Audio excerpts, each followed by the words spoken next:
ചരിത്രം എക്കാലത്തും നമ്മെ ഓർമ്മിപ്പിക്കുന്ന ഒരു സത്യമുണ്ട്.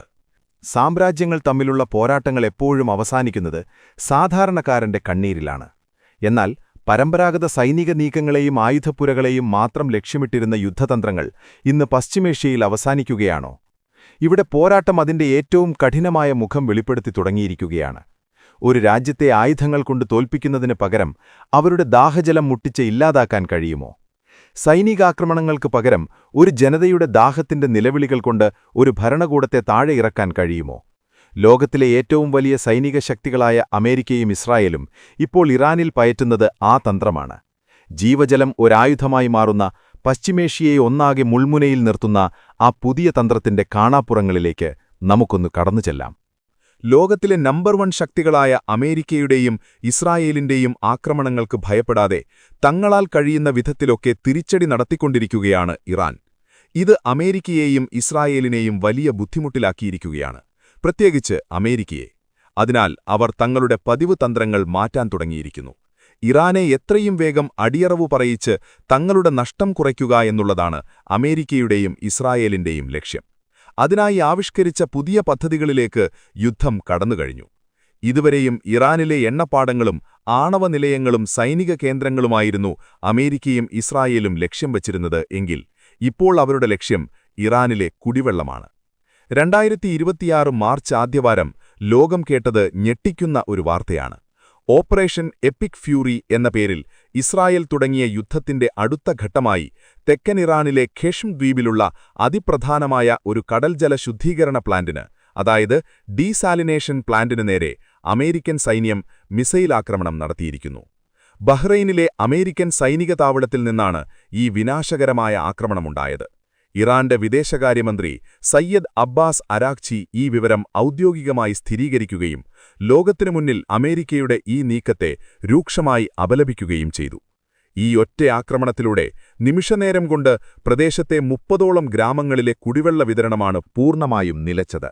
ആയിരക്കണക്കിന് സാധാരണക്കാരാണ് ഇപ്പോൾ ഒരു തുള്ളി വെള്ളത്തിനായി നെട്ടോട്ടമോടുന്നത്. എന്തുകൊണ്ടാണ് അമേരിക്കയും ഇസ്രായേലും ഇത്തരമൊരു തന്ത്രം മെനഞ്ഞത്? ഇതിനു പിന്നിൽ വളരെ കൃത്യമായ ഒരു പ്ലാനുണ്ട്.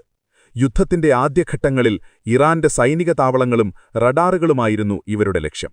എന്നാൽ ഇറാന്റെ സൈനികശേഷി പൂർണ്ണമായും തകർക്കാൻ ദീർഘകാലം വേണ്ടിവരുമെന്ന് അവർ തിരിച്ചറിഞ്ഞു. സൈനികമായി ഇറാനെ പരാജയപ്പെടുത്താൻ കഴിഞ്ഞേക്കും എന്ന കാര്യത്തിൽ തർക്കമില്ല. പക്ഷേ അതിനുള്ളിൽ തങ്ങൾക്കുണ്ടാകുന്ന നഷ്ടം ഭീമമായിരിക്കുമെന്ന സത്യം അമേരിക്കയും ഇസ്രായേലും തിരിച്ചറിഞ്ഞിരിക്കുന്നു. അതുകൊണ്ട് അവർ പ്ലാൻ മാറ്റി. മരുഭൂമിയും വരണ്ട കാലാവസ്ഥയുമുള്ള പശ്ചിമേഷ്യൻ രാജ്യങ്ങൾക്ക് ജീവൻ നിലനിർത്താൻ കടൽവെള്ളം ശുദ്ധീകരിക്കുന്ന ഡീസാലിനേഷൻ പ്ലാന്റുകൾ അത്യന്താപേക്ഷിതമാണ്. സൈന്യത്തെ നേരിട്ട് തോൽപ്പിക്കുന്നതിനേക്കാൾ വേഗത്തിൽ ഒരു രാജ്യത്തെ തകർക്കാൻ അവിടുത്തെ ജനങ്ങളെ ദുരിതത്തിലാക്കുക എന്നതാണ് ഇവരുടെ പുതിയ തന്ത്രം. കുടിവെള്ളം മുട്ടുമ്പോൾ ജനങ്ങൾ അക്ഷമരാകും. ഭരണകൂടത്തിന് ജനങ്ങളെ സംരക്ഷിക്കാൻ കഴിയുന്നില്ല എന്ന തോന്നലുണ്ടാകുമ്പോൾ ആ ജനത സ്വന്തം ഗവൺമെന്റിനെതിരെ തന്നെ തിരിയുമെന്ന് അമേരിക്കയും ഇസ്രായേലും കണക്കുകൂട്ടുന്നു. ഒരാഭ്യന്തര കലാപം സൃഷ്ടിച്ച് നിലവിലെ ഭരണകൂടത്തെ താഴെയിറക്കുക എന്നതാണ് ഇതിന് പിന്നിലെ യഥാർത്ഥ അജണ്ട. ആഭ്യന്തര പ്രശ്നങ്ങൾ രൂപം കൊള്ളുമ്പോൾ യുദ്ധത്തിൽ ഇറാന്റെ ശ്രദ്ധ കുറയുകയും ചെയ്യും. എന്നാൽ അമേരിക്കയും ഇസ്രായേലും ഇറാനുമേൽ പ്രയോഗിച്ച ഇതേ തന്ത്രം ഇതിന് മറുപടിയായി ഇറാൻ മറ്റ് അറബ്യൻ നാടുകൾക്ക് നേരെ പ്രയോഗിച്ചാലെന്ത് സംഭവിക്കും? ഈ ചോദ്യമാണ് ഇപ്പോൾ പശ്ചിമേഷ്യയിലെ മറ്റ് അറബ് രാജ്യങ്ങളുടെ ഉറക്കം കെടുത്തുന്നത്. ഈ ഒരൊറ്റ ചിന്ത UAE, സൗദി അറേബ്യ തുടങ്ങിയ രാജ്യങ്ങളെ വലിയൊരു ഭീതിയിലേക്കാണ് തള്ളിവിട്ടിരിക്കുന്നത്. കാരണം വളരെ വ്യക്തമാണ്. ഈ അറബ് രാജ്യങ്ങളുടെ ജീവനാഡി എന്ന് പറയുന്നത് തന്നെ അവിടെയുള്ള ഡീസാലിനേഷൻ പ്ലാന്റുകളാണ്. ദുബായ്, അബുദാബി, റിയാദ് തുടങ്ങി പ്രവാസികൾ ഉൾപ്പെടെ കോടിക്കണക്കിന് മനുഷ്യർ തിങ്ങിപ്പാർക്കുന്ന മഹാനഗരങ്ങൾക്ക് കുടിവെള്ളം ലഭിക്കുന്നത് പൂർണ്ണമായും കടൽവെള്ളം ശുദ്ധീകരിക്കുന്ന ഈ ഭീമൻ പ്ലാന്റുകളിൽ നിന്നാണ്. അമേരിക്കയ്ക്ക് താവളമൊരുക്കിയതിന്റെ പേരിൽ അല്ലെങ്കിൽ ഇസ്രായേലിനെ പരോക്ഷമായി സഹായിച്ചതിന്റെ പേരിൽ ഇറാൻ തങ്ങളുടെ ബാലിസ്റ്റിക് മിസൈലുകളും ഡ്രോണുകളും തിരിച്ചുവിടുന്നത് UAEയിലെയും സൗദിയിലെയും ഈ ജലശുദ്ധീകരണ ശാലകൾക്ക് നേരെയാണെങ്കിൽ ഒന്ന് സങ്കൽപ്പിച്ചു നോക്കുക. യുദ്ധചരിത്രം കണ്ടതിൽ വച്ച് ഏറ്റവും വലിയ മാനുഷിക ദുരന്തമായിരിക്കും അവിടെ അരങ്ങേറുക. കത്തിയരിയുന്നതിനേക്കാൾ 100 ഇരട്ടി വലിയ ദുരന്തമായിരിക്കും ഗൾഫ് രാജ്യങ്ങളിലെ കുടിവെള്ള വിതരണം നിലച്ചാൽ സംഭവിക്കുക. ലക്ഷക്കണക്കിന് മലയാളികൾ ഉൾപ്പെടെയുള്ള പ്രവാസികളുടെ ജീവനാണ് അവിടെ അപകടത്തിലാവുക. ദിവസങ്ങൾക്കുള്ളിൽ ഈ വൻ നഗരങ്ങൾ വാസയോഗ്യമല്ലാതായി മാറും. ജനങ്ങളെ കൂട്ടത്തോടെ ഒഴിപ്പിക്കുക എന്നത് പ്രായോഗികമായി അസാധ്യമായ കാര്യമാണ്. ഇറാന്റെ ഹൈപ്പർസോണിക് മിസൈലുകളെ പൂർണ്ണമായും തടയാൻ തങ്ങളുടെ വ്യോമപ്രതിരോധ സംവിധാനങ്ങൾക്ക് കഴിഞ്ഞേക്കില്ല എന്ന തിരിച്ചറിവ് ഈ രാജ്യങ്ങൾക്കുണ്ട്. അതുകൊണ്ടുതന്നെ അമേരിക്കയും ഇസ്രായേലും കളിക്കുന്ന ഈ അപകടകരമായ കളിയിൽ തങ്ങൾ ബലിയാടുകളാകുമോ എന്ന കടുത്ത ആശങ്കയിലാണ് അറബ് ലോകത്തെ ഭരണാധികാരികൾ. ചുരുക്കത്തിൽ, ഇറാന്റെ സൈനിക ശേഷി തകർക്കുന്നതിനൊപ്പം രാജ്യത്തെ ഒരു വലിയ ജനകീയ പ്രക്ഷോഭത്തിലേക്ക് തള്ളിവിടാനുള്ള അമേരിക്കൻ ഇസ്രായേൽ സഖ്യത്തിന്റെ ബുദ്ധിയാണ് ഈ ജലയുദ്ധത്തിനു പിന്നിൽ.